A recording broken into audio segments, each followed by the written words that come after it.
നമ്മുടെ കുടുംബം, എൻ്റെ കുടുംബം. നമ്മുടെ മാതാപിതാക്കൾക്ക് വേണ്ടി എത്ര പേര് ജീവിക്കുന്നുണ്ട്?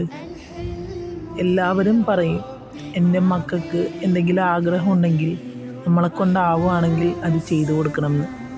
എന്നാൽ ഞാൻ പറയും, നമ്മുടെ മാതാപിതാക്കൾക്ക് എന്തെങ്കിലും ആഗ്രഹങ്ങൾ ഉണ്ടെങ്കിൽ അത് നമ്മളെ കൊണ്ട് ചെയ്യാൻ പറ്റുവാണെങ്കിൽ അത് അവർക്ക് ചെയ്തു കൊടുക്കുക. നമ്മുടെ മക്കളുടെ ആഗ്രഹങ്ങൾ പടച്ചോൻ സാധിച്ചു കൊടുത്തോളൂന്നേ.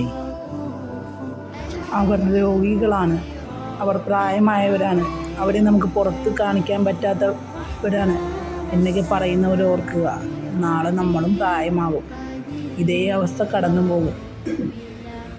അവരോട് ഇണങ്ങിയും പിണങ്ങിയും അവരുടെ കൂടെ തന്നെ ജീവിക്കുക.